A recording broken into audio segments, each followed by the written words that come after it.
దేవుని నుండి ప్రభు అయిన యేసుక్రీస్తు నుండి కృపయు సమాధానం మీకు కలుగును గాక. దయచేసి కూర్చునండి. ప్రభునందు ప్రియమైన దేవుని బిడ్డలారా, మరి మండల కాలంలో ఈ 3వ దినము శుక్రవార దినమున ఈ రీతిగా మనమందరము కూడా దేవుణ్ణి స్తుతించటానికి, మరి ముఖ్యంగా మరి యొక్క మండల కాల ధ్యానాన్ని జరిగించుకోవడానికి దేవుడు మనకిచ్చినటువంటి శ్రేష్టమైన సమయాన్ని బట్టి దేవునికి వందనాలు చెల్లిస్తున్నాము. అలాగే చేరిన మీ అందరికీ కూడా ప్రభువు నామంలో నేను శుభములు తెలియచేస్తూ ఉన్నాను. నాకు గుర్తుండి లాస్ట్ ఇయర్ చర్చ్ యానివర్సరీకి వచ్చినట్టు గుర్తు నాకు. జూలై 3 అనుకుంటా మరలా ఈరోజే రావడం జరిగింది. మరి అప్పుడు ఉన్నవాళ్ళు కొద్దిమంది కనపడుతున్నారు, ఇప్పుడు చాలామంది క్రొత్త వాళ్ళు కనపడుతున్నారు. కాబట్టి చాలా సంతోషంగా ఉంది. మరి ఆలయం కూడా, ఈ యొక్క స్థలము కూడా చాలా ఇంకా అనుకూలంగా మార్చబడింది. చాలా డెవలప్మెంట్స్ కనబడుతూ ఉన్నాయి. అంతేకాకుండా ఇంకా డెవలప్మెంట్స్ చేయడానికి మరి రాజకుమార్ గారు, అలాగే పాస్టర్ గారు అందరూ కూడా ఆలోచన చేస్తున్నారని నేను తెలుసుకొని దేవునికి వందనాలు చెల్లిస్తున్నాను. అదే రీతిగా సంఘ సభ్యుల యొక్క సంఖ్య కూడా చాలా మరి ఇంక్రీజ్ అయిందని, సండే సర్వీసెస్ చాలా ఫుల్గా ఉంటున్నాయని కూడా నేను విన్నాను. ఈ యొక్క సంగతులన్నిటిని బట్టి కూడా నేను దేవునికి వందనాలు చెల్లిస్తూ, మరి పాస్టర్ గారు అలాగే పెద్దలు చేయించినటువంటి పరిచర్యను బట్టి నేను వారికి అభినందనలు తెలియచేస్తూ ఉన్నాను. మరి దేవుడు నాకు ఇచ్చినటువంటి మంచి సమయాన్ని బట్టి ముందుగా నేను దేవునికి వందనాలు చెల్లిస్తున్నాను. అలాగే ప్రేమతో నన్ను ఆహ్వానించినటువంటి పాస్టర్ గారు రెవరెండ్ యాకోబ్ గారికి, అలాగే మరి reverend doctor Prasanna Kumar pastor గారికి, పెద్దలకు రాజకుమార్ గారికి, మీ అందరికి కూడా ప్రభు నామంలో నేను వందనాలు తెలియచేస్తున్నాను. ప్రియమైనటువంటి వారులారా, మరి ఈ దినము మనకు చదివి వినిపించబడినటువంటి లేఖన భాగము యాకోబు భక్త కొట్టికి వ్రాసిన పత్రిక 1వ అధ్యాయంలో నుండి 12 నుండి 18 వచనాలు మనం చదువుకున్నాము. మరి ఈ యొక్క వాక్యంలో 17వ వచనాన్ని మనం ఒకసారి చదువుకొని చిన్న ప్రార్థన చేసుకుని ధ్యానంలోనికి మనం వెళ్దాం. 1వ అధ్యాయము 17వ వచనం. శ్రేష్టమైన ప్రతి ఈవియు సంపూర్ణమైన ప్రతి వరమును పరసంబంధమైనదై జ్యోతిర్మయుడుగు తండ్రి యొద్ద నుండి వచ్చును. ఆయన యందు ఏ చంచలత్వమైనను గమనాగమనముల వలన కలుగు ఏ ఛాయ అయినను లేదు. ప్రార్థన చేసుకుందాం. దయగలిగిన మా తండ్రి, మీకు వందనాలు. మరొక మండల కాలాన్ని మేము ఆచరించగలిగే చక్కని భాగ్యాన్ని మాకు ఇచ్చారు. దేవా, ఈ కాలమందు మేము మీకు సమీపముగా చేరుకుంటూ మా జీవితాలను మరింత నాయన యోగ్యమైనటువంటి వాటిగా మేము మరల్చుకోవడానికి మీరు అనుగ్రహించినటువంటి యొక్క భాగ్యాన్ని బట్టి వందనాలు. ఈ అవకాశాన్ని సద్వినియోగం చేసుకుంటూ చేరినటువంటి మీ ప్రియమైన బిడ్డలను బట్టి మీకు వందనాలు చెల్లిస్తున్నాం ప్రభువా. నిశ్చయముగా నాయన మీ వాగ్దాన ప్రకారంగా మీరు మా మధ్యలో ఉన్నారు. మీకు స్తుతులు దేవా. ఇదిగో మీ యొక్క సన్నిధి అనుభవాన్ని మేము నాయన మరింతగా పొందుకున్నట్లు తెరవబడిన హృదయాలు మాకు దయచేయండి తండ్రి. మీ స్పర్శను నాయన అనుభవించగలిగేటటువంటి కృపను మాకు దయచేయండి. చూడగలిగే కన్ను, వినగలిగే చెవిని మాకు అనుగ్రహించండి. ఈ సమయమందు మమ్మలను స్పర్శించి నాయన మమ్మలను బలపరచండి నాయన. ఇదిగో నా నోటి మాటలు, మా అందరి హృదయ ధ్యానములు ఈ సమయమందు మీకు అంగీకారములుగా ఉండినట్లు సహాయము చేయమని యేసుక్రీస్తు పవిత్ర నామంలో ప్రార్థించి వేడుకొంచున్నాము తండ్రి, ఆమేన్. ప్రభునందు ప్రియమైన దేవుని బిడ్డలారా, ఈ దిన అంశము శోధించుటకు సాతాను తంత్రములు అనేటటువంటి ఒక అంశము ఇక్కడ ఇవ్వబడింది. మరి నిన్నటి దినము మీరు ఇదే అంశం మీద ధ్యానం చేసుకున్నారని నేను అనుకుంటున్నాను. బహుశా ఈ 4 దినాలు మీరు శోధన కాలంలోనే ఉన్నట్టు అనిపిస్తుంది. ఎందుకంటే ఫస్ట్ రోజు నుంచి శోధన మీదే మీకు ప్రసంగాలు స్టార్ట్ అయినాయి అని నేను అనుకుంటున్నాను. ఏదేమైనప్పటికీ కూడా మరి ఇది ఒక ప్రాముఖ్యమైన అంశమే, మనం ధ్యానం చేసుకోవాల్సినటువంటిదే.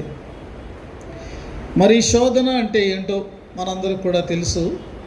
దేవుని నుండి లేకపోతే దేవునికి వ్యతిరేకంగా మనకు కలిగేటటువంటి ఒక ఆకర్షణయే శోధన.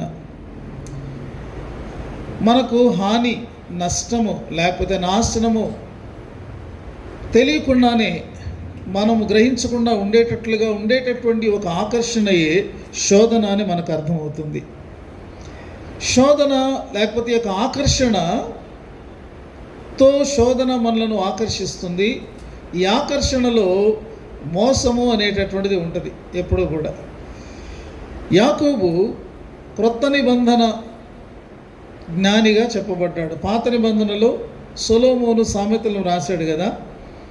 క్రొత్త నిబంధనలో మరి యాకోబు రాసిన పత్రిక ఆ యొక్క సామెతలతో పోల్చబడింది అన్నమాట. ఎందుకంటే ఈ చిన్న పత్రికలో ఈ కొన్ని అధ్యాయాల్లో చాలా జ్ఞానము ఇమిడి ఉంది.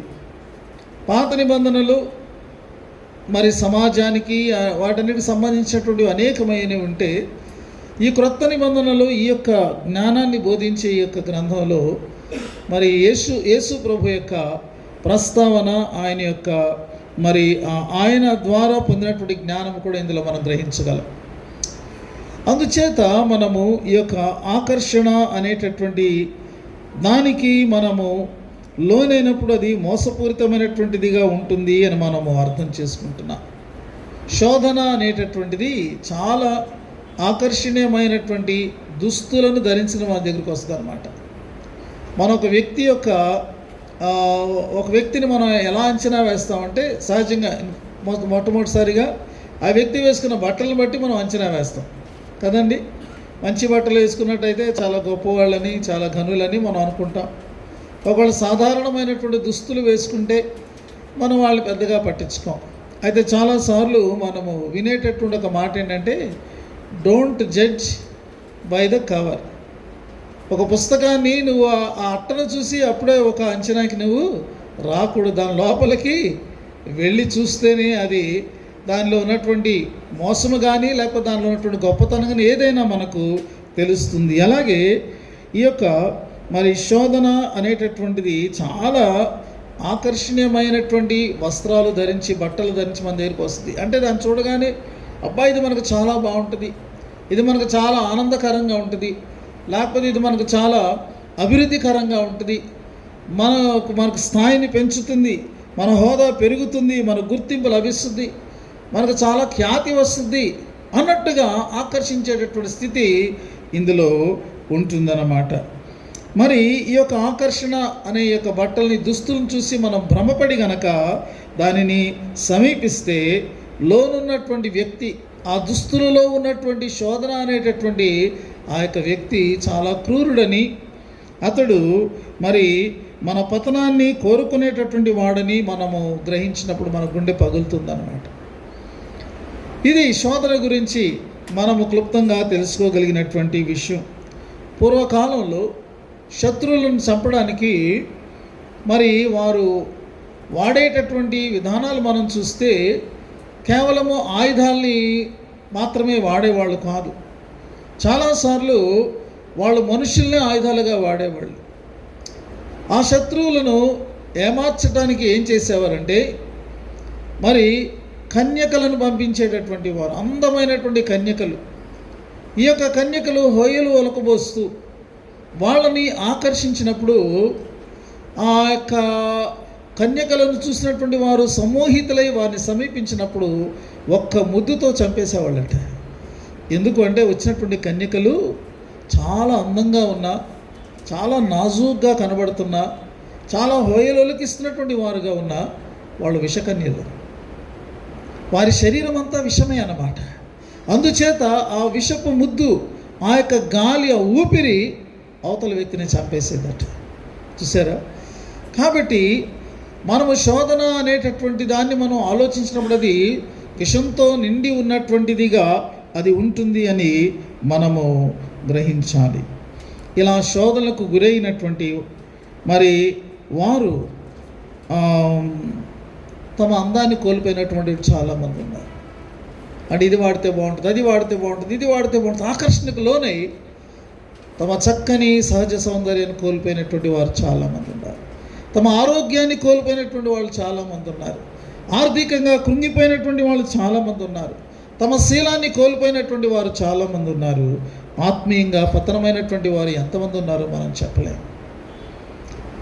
మనందరం కూడా ఎప్పుడొకప్పుడు శోధనలో పడిపోయినటువంటి వారమే. ఇది ఏదో మనకు అతీతమైనటువంటి అనుభవం కాదు. ప్రతి మనిషి కూడా ఈ అనుభవం గుండా వెళ్తాడు అనేటటువంటిది వాస్తవమైనటువంటి విషయం. ప్రియమైనటువంటి వారులారా, మరి ఈ యొక్క శోధనకు మూలం ఏంటి? దేని వలన శోధన అనేది మనకు కలుగుతుంది అంటే, ఇక్కడ యాకోబు దేవుడు అనుగ్రహించిన జ్ఞానంలో నుండి మనకు చెప్పినటువంటిది ఏంటంటే, ఈ యొక్క వాక్యంలో మనం చూసినప్పుడు 14వ వచనంలో ఈ మాట వ్రాయబడి ఉంది. ప్రతివాడు తన స్వకీయమైన దురాశ చేత ఈడ్వబడి మరులు కొల్పబడిన వాడే శోధింపబడును. శోధన అనేటటువంటిది మరి రగలడానికి మనలోని ఒకటి ఉన్నదట. ప్రియమైనటువంటి వారులారా, మరి ఈ యొక్క స్వకీయమైనటువంటి దురాశ అనేటటువంటి దానిని మనిషిలో ప్రవేశపెట్టినవాడు, మనిషిని ప్రేరేపించినవాడు ఎవరు అంటే, ఆది యందు సర్పరూపములో వచ్చినటువంటి సాతాను. ఏదైతే మనకు అక్కర్లేదో, ఏదైతే మనది కాదో, ఏదైతే మనకు అంటే మించిందో, దాని విషయంలో ఒక విపరీతమైనటువంటి కోరిక కలిగేటట్టుగా చేసేటటువంటిదే శోధన. అది మనకు అవసరం లేదు, మనం లేకపోయినా అది మనం జీవించవచ్చు. అది మనకు కానిది కూడా, అది మనకు మించినటువంటిది కూడా. ఈ దుష్టుడు లేకపోతే యొక్క సాతాను హవ్వను శోధించినటువంటి విషయాలు బహుశా మీరు జ్ఞాపకం చేసుకుని ఉంటారు. ఏమంటాడు అంటే, ఈ పండు కనుక మీరు తింటే మీరు దేవతల్లాగా అయిపోతారు, you will become like gods. అందుచేత అలా అయిపోతారని, అది దేవుడు మరి మీరు దేవతలాగా పోతే దేవుడికి పోటీ అయిపోతారు కదా, అందుచేత దేవుడు ఈ యొక్క చెట్టు ఫలాన్ని మిమ్మల్ని తినొద్దన్నాడు అనేటటువంటి యోచన వారిలో కలిగించి, దేవతల్లాగా అయిపోతే ఎలా ఉంటుందో అనేటటువంటి ఆ యొక్క దురాశ అనే ఎలిమెంట్ని మనిషి హృదయంలో పెట్టాడు. నాట నుండి కూడా ప్రతి మనిషిలో కూడా ఈ యొక్క దురాశ అనేటటువంటిది అది ఒక నిద్రావస్థలో ఉంటుందన్నమాట. నిద్రాణమైనటువంటిది కాదు, ఉంటుంది. అవకాశం వచ్చినప్పుడల్లా కూడా దానిని ప్రేరేపించేటటువంటి పరిస్థితి ఏర్పడుతూ ఉన్నది. ప్రియమైనటువంటి వాళ్ళు, అందుచేత ప్రతి మనిషి కూడా ఎవరో కాదు, తన స్వకీయమైన దురాశ వలనట అతడు ఈడవబడుతూ ఉన్నాడు, మరులు కొల్పబడుతూ ఉన్నాడు అని దేవుని వాక్యంలో చాలా చక్కగా వ్రాయబడి ఉన్నది. దీనిని కాన్షియస్నెస్ అనే ఒక ఇంగ్లీష్లో ఆ మాట వాడారు. అలాగే ఈవిల్ డిజైర్ అనే మాట కూడా వాడారు. దుష్టమైన కోరిక, దురాశ. యెహోవా దేవుడు మనకిచ్చినటువంటి ఆజ్ఞలను మనం జ్ఞాపకం చేసుకుంటే 9, 10 ఆజ్ఞలు, చివరి 2 ఆజ్ఞలు. కొన్నిసార్లు అవి ఒకే ఆజ్ఞగా చెప్పబడతాయి, కొన్నిసార్లు 2 ఆజ్ఞలుగా అవి డివైడ్ చేయబడ్డాయి. అక్కడేం రాయబడి ఉంటుంది అంటే, నీ పొరుగువాని ఇల్లు ఆశింపకూడదు. అంటే గుర్తుందా మీకు? నీ పొరుగువాని భార్యనైనను, అతని దాసినైనను దాసుడినైనను, ఎద్దునైనను గాడిదనైనను, నీ పొరుగువాని దగ్గర దేనిని కూడా నీవు ఆశింపకూడదు. మన కళ్ళు, మన చెవులు, మన మనస్సు, ఇవన్నీ కూడా వీటన్నిటి ద్వారా ఇదిగో యొక్క ఆకర్షణ అనేటటువంటిది మనలోనికి వెళ్ళి మనలో ఉన్నటువంటి ఈ యొక్క ఆశను లేకపోతే యొక్క దురాశను అది రగులు కొల్పేటటువంటిదిగా ఉంటూ ఉన్నది అని మనము గ్రహించాలి. ప్రియమైనటువంటి వారులారా, దేని చేత మనం ఎక్కువగా ఆకర్షించబడతామో ఆకర్షణకు ఏ ఆకర్షణకైతే మనం లోనవుతామో అది మన యొక్క స్ట్రెంగ్త్ కాదంట, అది మన యొక్క వీక్నెస్ అంట. మనకు కలిగినటువంటి ఆశ దేవుని వలన కలిగినటువంటి ఆశ కాకపోతే, లేకపోతే దైవ సంబంధమైనటువంటి మంచి కొరకైనటువంటి ఆశ కాకపోతే అది దురాశ అవుతుంది, అది వీక్నెస్ అవుతుంది. మనం దేని చేత ఆకర్షించబడతామో, దేన్ని ఎక్కువ ఇష్టపడతామో, దేనికి మనం లోనవుతూ ఉంటామో ఆ వీక్నెస్ని ఆధారం చేసుకుని మన మీద దాడి జరుగుతుందన్నమాట. దాన్ని మనం గమనించుకోవాలి. కాబట్టి ఇదిగో ఈ యొక్క వీక్నెస్కి మనం లోనైనంత కాలము కూడా మనము శోధనలో పడిపోయి మనం స్ట్రగుల్ అవుతూనే ఉంటాము. కాబట్టి ఈ విషయంలో మనం జాగ్రత్తగా ఉండాలి. కొంతమంది చాలా గొప్ప వ్యక్తులు కాదు, కానీ వారి యొక్క క్యారెక్టర్లో, వారు తీసుకున్నటువంటి కమిట్మెంట్లో వాళ్ళు చాలా స్ట్రాంగ్గా ఉంటారు. ఆ మధ్యకాలంలో ఒక వీడియో బాగా వైరల్ అయింది, దాన్ని మీరు కూడా చూస్తూ ఉంటారు. స్టేషన్లో భిక్షమెత్తుకునేటటువంటి ఒక భిక్షగత్తె, బెగ్గర్, ఆమె తన జీవనం కోసం అక్కడ కూర్చొని అడుక్కుంటూ ఉంది. అయితే ఒక వ్యక్తి ఆమె దగ్గరికి వచ్చి ఏమన్నాడంటే, నీవు క్రైస్తవురాలివి కదా, నువ్వు గుడికి వెళ్తావు కదా, అయితే నేను నీకు ఇదిగో ఒక 50 రూపాయలు ఇస్తాను, లేకపోతే ఒక 100 రూపాయలు ఇస్తాను. నువ్వేమనాలంటే మా దేవుడి పేరు మీద జై అనాలి, అంటావా, డబ్బులు ఇస్తానని అన్నాడు. ఆమె డబ్బులేక అవసరతలు ఉంది కదా, భిక్షగత్తి కదా, ఓ మాట అనేస్తే ఒక్కసారి బోల్డెన్ డబ్బులు వచ్చేస్తాయి. ఆమె ఏముందో తెలుసా, నీ డబ్బులు నాకు అక్కర్లేదు, నాకు ఏసే కావాలంది. అంటే మనీ అనేటటువంటిది ఆమెకు నీడ్ ఉంది, కానీ మనీ అనేటటువంటిది ఆమెకు వీక్నెస్ కాదనమాట. అంటే డబ్బు కోసం ఏదైనా చేసేటటువంటి స్థితి కాదనమాట. ఆ ఆకర్షణ అక్కడ పెట్టబడినప్పటికీ కూడా ఆ ఆకర్షణకు లోనవ్వకుండా, దానికి పడిపోకుండా, తాను ఏమైతే కమిట్ చేసుకుందో, ఏ నిర్ణయం అయితే తీసుకుందో దానికి ఆమె నిలబడిందనమాట. అది చాలా ఇంపార్టెంట్. మనకు చాలా అవసరతలు ఉంటాయి, కానీ ఆ అవసరతలు మరి అవి అవసరతల వరకే, అవి మన వీక్నెస్ కాకూడదు. ఎప్పుడైతే ఆ యొక్క బలహీన స్థితి మనలోనికి వచ్చిందో చాలా ఈజీగా మనము మరి దుష్టుని యొక్క పన్నాగంలో మనం పడిపోతామనే విషయాన్ని మనము తెలుసుకోవాలి. ప్రియమైనటువంటి వారలారా, అసలు దురాశ ఎందుకంటే ఏదో పొందాలనేటటువంటి ఒక కోరికే కదా. కొన్నిసార్లు మనుషులు ఎలా ఉంటారంటే చేసేదన్నీ వీళ్ళే, కానీ దేవుడి మీద దోహేస్తూ ఉంటారు. దేవుడు నన్ను శోధిస్తున్నాడండి, దేవుడు ఎందుకు ఇలా శోధిస్తున్నాడు, దేవుడు గెంటేస్తారన్నమాట. ఆ విషయం మన యాకోబు గారికి కూడా బాగా తెలుసు. వీళ్ళు ఇలా ఉంటారని చెప్పేసి ఆయన ఏమన్నారంటే, ఇక్కడ వ్రాస్తున్నారు, దేవుడు కీడు విషయమై శోధింపబడనేరడు, ఆయన ఎవరిని శోధింపడు గనుక ఎవడైనాను శోధింపబడినప్పుడు నేను దేవుని చేత శోధించబడుచున్నానని చెప్పకూడదు. మీకు కలిగినటువంటి శోధన, లేకపోతే మీరు పడిపోయినటువంటి పరిస్థితి దేవుడు ఎందుకు ఎలా చేశాడో అని అనకూడదు. కొంతమంది దారి తప్పిపోతారు, చేయకూడని పనులు చేస్తారు, లేకపోతే దుష్టమైనటువంటి ఆకర్షణలకు లోనైపోతారు. అప్పుడు వాళ్ళు ఏమంటారంటే దేవుడు ఎందుకు ఇలా చేశాడో. అంటే వీళ్ళు చాలా క్లీను, దేవుడే తప్పు చేశాడు అన్నమాట. ఎంత ధైర్యం అండి కదా.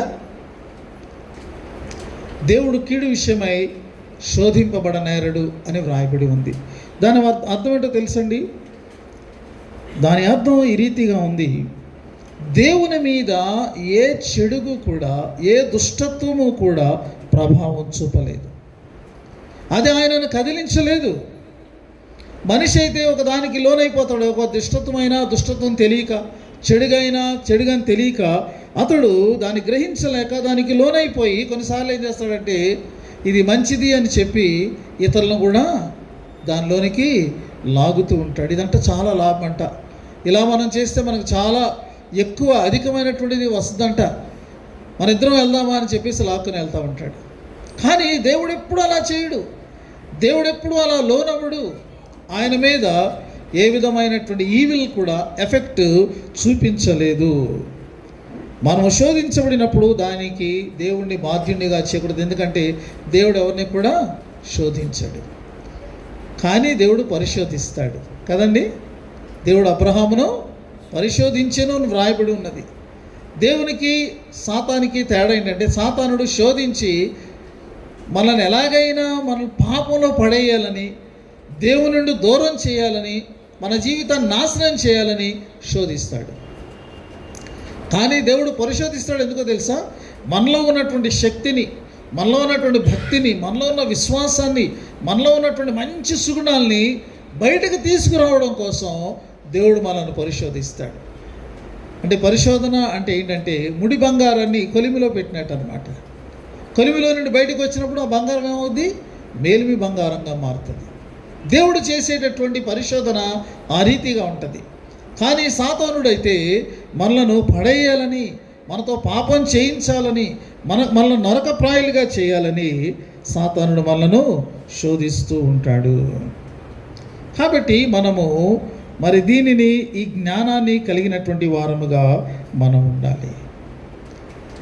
ప్రియమైన వారలారా, ఈ భాగంలో ఎంత చక్కగా చెప్పారంటే, అసలు మీరు ఏదో పొందాలని, మీరు లేనిపోని ఆశలను మీరు పెట్టుకుని మీ జీవితాలు ఎందుకు నాశనం చేసుకుంటారు?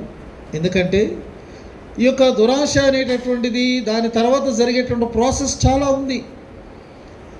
ఇక్కడ ఏం రాయబడి ఉందంటే, దురాశ గర్భమును ధరించి ఏమండి తర్వాత నెక్స్ట్ స్టేజ్ ఏంటి? పాపమును కనగా, పాపం తర్వాత అది పరిపక్వమై మరణమును కనును అని వ్రాయబడి ఉంది. ఈ దురాశ అనేటటువంటిది ఇది ప్రాచీన స్వభావం అట. ఏమండి, ప్రాచీన స్వభావం అంటే ఏంటి అర్థమో తెలుసా? పాత స్వభావము. అందుకనే ఆ వాక్యంలో వ్రాయబడింది ఏంటంటే, ప్రాచీన పురుషుడు అని వ్రాయబడింది. బయటికి మనకు ఒక వ్యక్తిత్వం మనకు కనబడుతూ ఉంటుంది, కానీ లోపల మనకు ఒక వ్యక్తిత్వం అనేటటువంటిది ఉంటుంది అన్నమాట. దానిని ఏమన్నారంటే అంతరంగ పురుషుడు అని అన్నారు. బయటికి కనబడేటటువంటిది బాహ్య పురుషుడు అని అన్నాడు. అయితే ఆ అంతరంగ పురుషుడు ఎలా ఉన్నాడు? ఆ స్వభావం ఎలా ఉన్నది? ఒకవేళ ఆ యొక్క స్వభావంలో కనుక ఆ దురాశ ఆక్రమణ చేసుకుని ఉన్నట్టయితే అది నెక్స్ట్ స్టేజ్ ఏంటంటే అది గర్భాన్ని ధరిస్తుందట.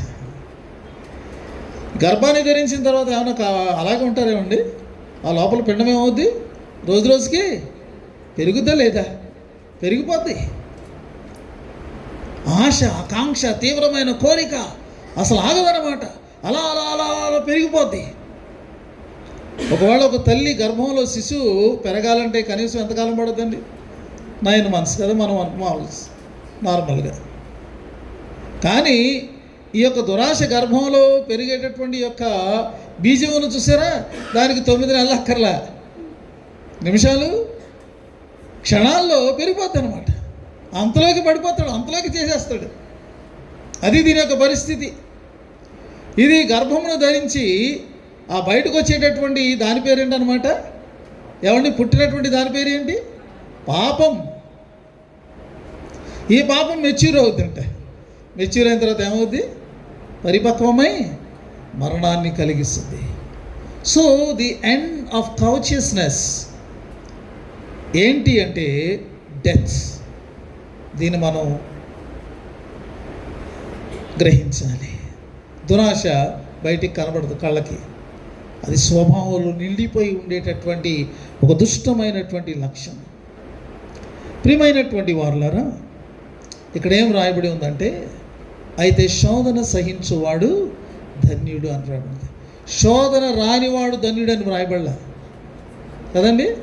మనం ఏమనుకుంటాం, నాకు ఏ శోధన రాకుండా ఉంటే అబ్బాయి ఎంత పవిత్రంగా ఉంటా, ఎంత పరిశుద్ధంగా ఉంటా, ఎంత నీతిగా ఉంటా, అప్పుడు ఎవడైనా ఉంటాడు. కానీ ఆ యొక్క శోధన కలిగినప్పుడే కదా మనలో ఉన్నటువంటి పటుత్వము, విశ్వాసపు పటుత్వము, దేవుని యందు మనకున్న భక్తి యొక్క పటుత్వం అన్నీ బయటపడేది. ఎప్పుడు ఒక శోధన కలిగినప్పుడు నువ్వు నిలబడతావా లేదా అనేటటువంటిది అప్పుడే కదా. ఒక ఇంగ్లీష్ ట్రాన్స్లేషన్ ఏం వ్రాయబడిందంటే, ఇక్కడ టెంప్టేషన్ అని వ్రాయబడలేదు, ట్రయల్ అని వ్రాయబడి ఉంది. శోధన మనకు ఒక పరీక్ష లాంటిది అంటండి. అది మనలను పరిశోధించేటటువంటి ఒక పరీక్ష లాంటిదట. అది కలిగినప్పుడు నువ్వు ఎంత నిలకడగా ఉన్నావు, ఎంత నువ్వు నిలబడి ఉన్నావు, ఎంతగా నీవు దాని యొక్క ప్రభావానికి లోను కాకుండా నీవు నిలబడి ఉన్నావు అనేటటువంటిది తేల్చేటటువంటి ఒక పరీక్ష లాంటిది. కాబట్టి ఈ యొక్క ట్రయల్లో ఎవరైతే పడిపోకుండా ఉంటారో వారు ధన్యులు అని వ్రాయబడి ఉంది. దీనివల్ల కలిగేటటువంటి ఫలితం ఏంటి అంటే, ఇక్కడ చెప్తూ ఉన్నారు, ప్రభువు తను ప్రేమించు వారికి ఒకటి వాగ్దానం చేశాడంటండి. ఏం వాగ్దానం చేశాడండి? జీవ కిరీటం. వాక్యం చూస్తున్నారా మీరు? ఈ వాక్యం మీరు ఎప్పుడైనా చదువుకున్నారా? ప్రభువు తనను ప్రేమించేటటువంటి వారికి వాగ్దానం చేసినటువంటిది జీవ కిరీటం. శోధన కలిగినప్పుడు ఆ వ్యక్తి దేవుని ప్రేమించేవాడైతే అతడు శోధనకు చోటు ఇవ్వడట. ఈరోజు మన టెస్ట్ ఏంటంటే, డూ వి లవ్ గాడ్? దేవునిని మనం ప్రేమిస్తున్నామా? అవును ప్రభు, టన్నుల కొద్దీ నేను నిన్ను ప్రేమించేస్తానంటే దేవుడు ఒప్పుకోడు. ఒక ట్రయల్లో నువ్వు నిలబడి, నా దేవుడే దేవుడు, నేను దగ్గర చెప్పాను కదా, ఆమె బిచ్చగత్తైనా, అంత డబ్బులు ఆమె ముందు పెట్టబడిన, నాకు అక్కర్లేదు, నా ప్రభువే, ఆ ప్రభుకే జై చెప్తా నేను. అంత స్ట్రాంగ్ కమిట్మెంట్ అండి అది. చూసారా? ఆ యొక్క ట్రయల్, ఆ యొక్క పరీక్షా కాలం వచ్చినప్పుడు మరి నిలబడి ఉండడమే దేవుణ్ణి ప్రేమించడం అర్థం.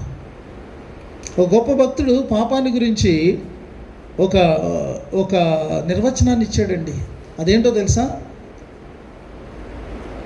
ఆ నిర్వచనంలో ఈ రీతిగా వ్రాయబడి ఉన్నది, పాపము అంటే దేవుని శత్రువు యొక్క ఇష్టాన్ని నెరవేర్చడం అంట.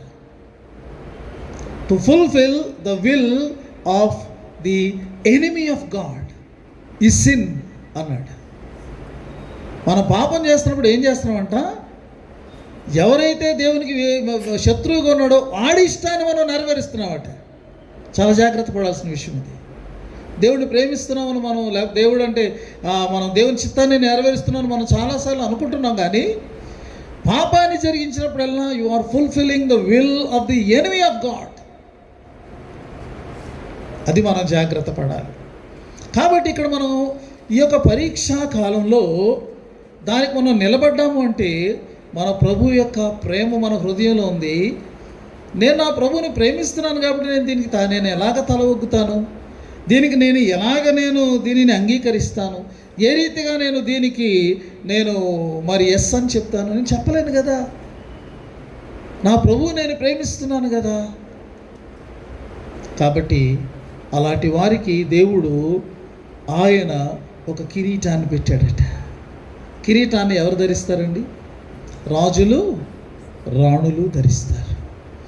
ఒక రాజుగా, ఒక రాణిగా ఆయన తన జీవాన్నే నీకు కిరీటంగా పెట్టి ఆయన నిన్ను దీవిస్తాడు.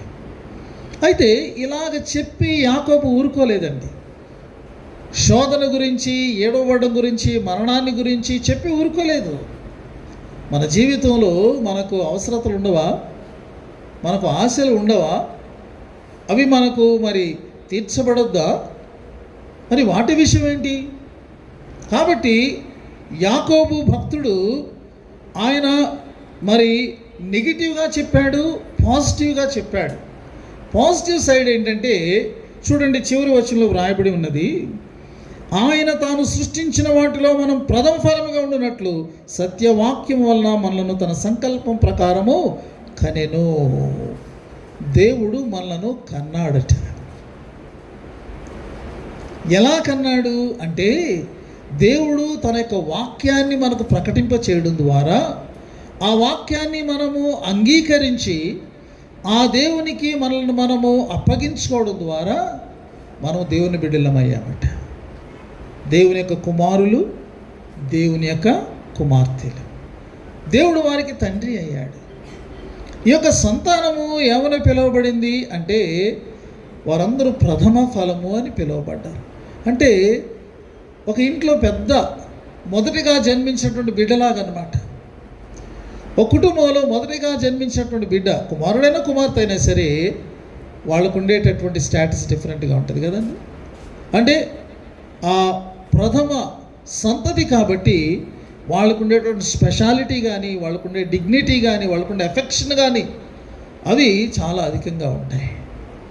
దేవుడు తన వాక్యం ద్వారా జన్మించినప్పుడు ఆయన అందరినీ కూడా తన జ్యేష్ఠ సంతానంగా చూస్తున్నాడట. With a special affection, the special love. ఇక ఈ జ్యేష్ఠ సంతానం గురించి మనం ఒకళ్ళ పాత నిబంధన యొక్క విధానాలకు వెళ్తే అది ఒక పెద్ద ప్రసంగం అవుతుంది. దానిలో మనం వెళ్ళొద్దు.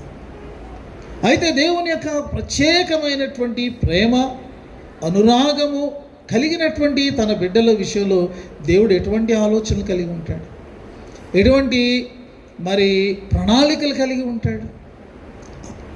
అందుచేత 17వ వచనంలో అన్నాడు, శ్రేష్టమైన ప్రతి ఇవియు సంపూర్ణమైన ప్రతి వరమును పరసంబంధమైనదై జ్యోతిర్మయుడు తండ్రి యొద్ద నుండియే వచ్చును అన్నాడు. నీ దేవుడు నీ కొరకు ఆయన ఇచ్చేయించింది శ్రేష్టమైన ఇవి, ది బెస్ట్. ఆయన నీకు ఒక వరంగా, అంటే ఒక బహుమానముగా ఇవ్వాలని అనుకుంటున్నటువంటిది సంపూర్ణమైనటువంటి వరం. అంటే perfect, the best and perfect. Perfect అంటే లోపరహితమైనటువంటిది, అందులో లోపం లేదు, అందులో ఏ కొరత కూడా లేదన్నమాట. అలాంటి ఒక ఫుల్ మెజర్,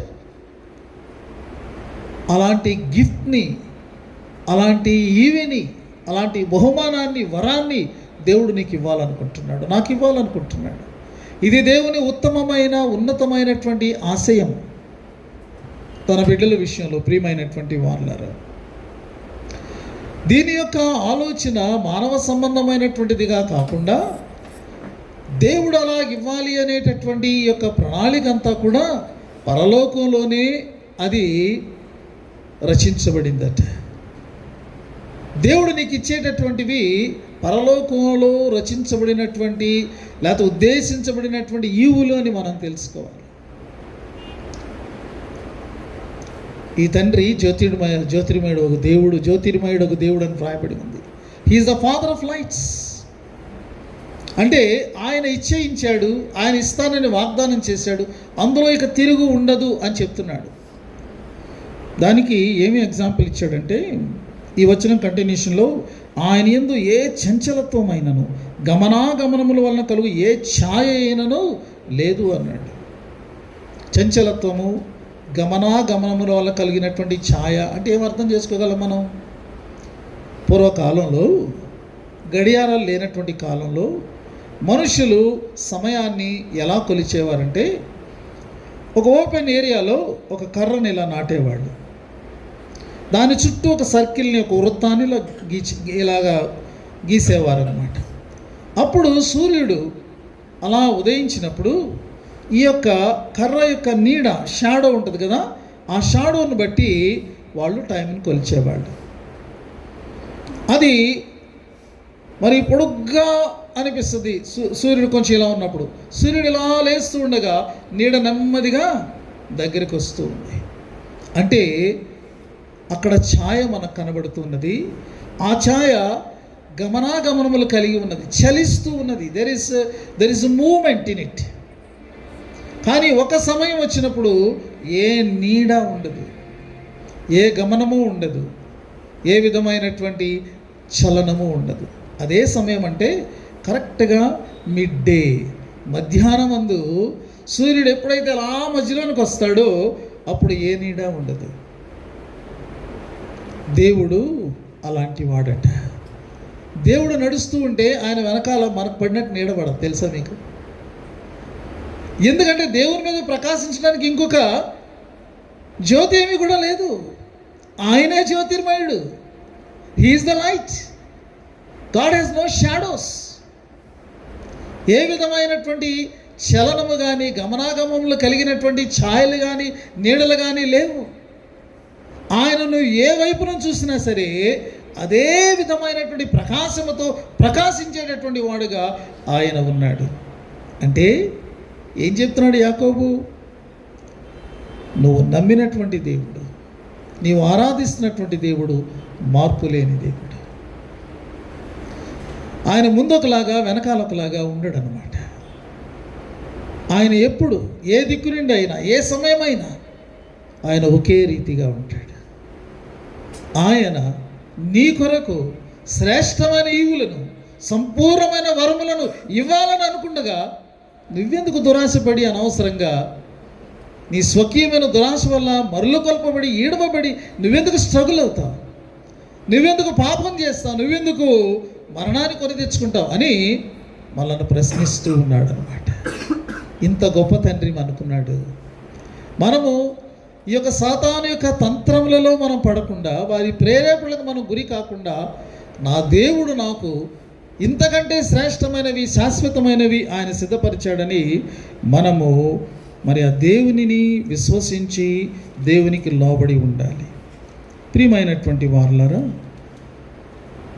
దురాశ అనేటటువంటిది ఒక సాధారణమైనటువంటిదిగా మానవ జీవితం మీద దాడి చేసేటటువంటిదిగా ఉంటుంది. ఈ యొక్క విషయాన్ని నేను చెప్పి ముగించాలని అనుకుంటున్నాను.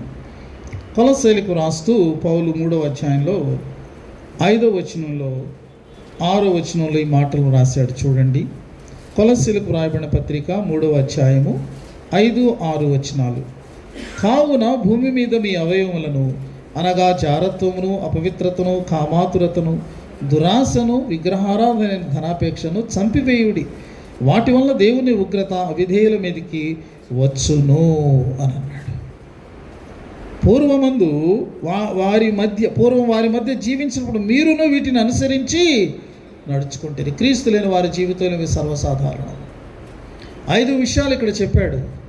మొట్టమొదటిది ఏంటంటే జారత్వం, రెండోది అపవిత్రత, మూడోది కామాతురత, నాలుగోది ఏంటండి దురాశ, 5వది విగ్రహారాధన అయిన ధనాపేక్ష అని అన్నాడు. కాబట్టి దురాశ అనేటటువంటిది భూమి మీద ఉన్నటువంటి ఒక అవయవం లాంటిదట. ప్రియమైనటువంటి వారులారా, ఇంగ్లీష్లో ఏమన్నాడంటే components of your earthly nature. భూ సంబంధమైన దేవునికి వేరుగా ఉన్నటువంటి ఆ సంబంధమైనటువంటి ఆ యొక్క స్వభావము. అంటే నేను ఇందాక మీకు చెప్పాను కదా, అంతరంగ పురుషుడు కొన్ని అవయవాలు ఉంటాయన్నమాట. అవి కళ్ళ కనబడేటటువంటి శరీరంతో, యొక్క మాంసంతో, ఎముకలతో చేయబడినటువంటి అవయవాలు కాదు అవి. అందులో ఒక అవయవం పేరు దురాశ. ఈ అవయవాన్ని మనం అట్టే పెట్టుకుంటే మనం దేవుని ఉగ్రతకు గురైపోతాం, మన నాశనం అయిపోతాం. యేసుప్రభు వారు ఏమన్నారంటే పర్వత ప్రసంగం మీద, ఒకవేళ నీ కుడి కన్ను నిన్ను పరిచిందనుకో, ఏం చేయరు, దాన్ని అలాగే జాగ్రత్తగా ఉంచుకోమన్నారండి. దానిని పెరికి పారవే. 2 కళ్ళు కలిగి నరకంలో వెళ్ళడం కంటే ఒక కన్ను కలిగి మరి నిత్యరాజ్యంలోకి వెళ్ళడం బెటర్ కదా. ఒకవేళ నీ కుడి చెయ్యి నిన్ను అభ్యంతరపడిచిందనుకో, దానిని నరికి అవతల పారేయి. 2 చేతులు కలిగి దేహమంతా కలిగి నరకంలో వెళ్ళడం కంటే ఒక చెయ్యి కలిగి దేవుని రాజ్యంలోకి వెళ్ళడం బెటర్ కదా అని అన్నారు. అంటే కళ్ళను చేతులు నరికేసుకోమని యేసుప్రభు వారు చెప్తున్నారా? గాంధీ గారు అన్నారు, యేసుప్రభు వారు చెప్పినటువంటి ఆ మాట ప్రకారం కనుక ఒకళ్ళు లిటరల్గా దాన్ని తీసుకుంటే కనుక ప్రపంచంలో చాలామంది ఏమండి కళ్ళు లేనివాళ్ళుగా, చేతులు లేనివాళ్ళుగా, కాళ్ళు లేనివాళ్ళుగా ఉండాలి కదా. కానీ దాని అర్థం అది కాదు. The desire behind this sin ఈ పాపానికి మూలమవుతున్నటువంటి కోరిక ఉంది చూసావా, ఆ కోరికను నువ్వు తీసివేయాలి. అలాగే ఇక్కడ పౌలు అదే చెప్తున్నాడు, ఈ యొక్క భూమి మీద మీ యొక్క అవయములైనటువంటి ఈ యొక్క దురాశ ఎట్సెట్రా వీటన్నిటిని కూడా మీరు చంపివేయండి అని అంటున్నాడు. నీ అంతరంగ పురుషునిలో అవయవములుగా ఉన్నటువంటి దానిని పెరికి అవతల నువ్వు పారేయాలి. లేనట్టయితే దేవుని యొక్క ఉగ్రతకు నీవు గురి అవుతావు అనేటటువంటి విషయాన్ని ఇక్కడ తెలియచేస్తూ ఉన్నాడు. ప్రియమైనటువంటి వారులారా, మరి మనం మండల కాలంలో ఉన్నాం కదా. మండల కాలంలో మనం జ్ఞాపకం చేసుకునేటటువంటిది ఏంటంటే, యేసు ప్రభుని యొక్క శ్రమను, సిలువను, ఆయన యొక్క విలువైన రక్తాన్ని, ఆయన మరణాన్ని మనం జ్ఞాపకం చేసుకుంటాం. నా జీవితంలో ఏ దురాశ లేదండి, నేను దేవునికి లోను కావటం లేదండి అని చెప్పగలిగేవారు మనలో ఎవరైనా ఉంటారా? ఏ విషయంలో నువ్వు వీక్గా ఉన్నావు, ఏది నిన్ను డామినేట్ చేసి నిన్ను లొంగ తీసుకుంటూ ఉంది, ఆలోచించుకో. దాన్ని విడిచిపెట్టాలని నువ్వు అనుకుంటున్నావా? దేవుని మరి సన్నిధిలోనికి మనం వచ్చినప్పుడు మనం గ్రహించుకునేటటువంటిది ఏంటంటే, మనం మన శక్తి ద్వారా పాపాన్ని జయించలేము.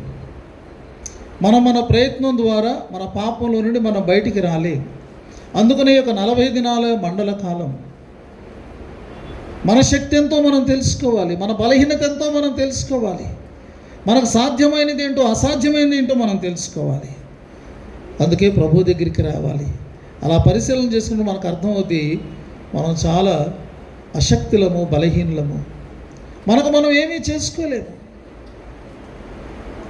ఇలాంటి మరి దేవుని ఉగ్రతకు గురి చేసేటటువంటివి, వీటి నుండి మనం బయటికి రావాలి అంటే మనం ఎక్కడికి రావాలంటే సిలువ దగ్గరికి రావాలి. ప్రియమైన వారు, యేసు రక్తము ప్రతి పాపము నుండి కూడా మనలను పవిత్రులనుగా చేయాలి.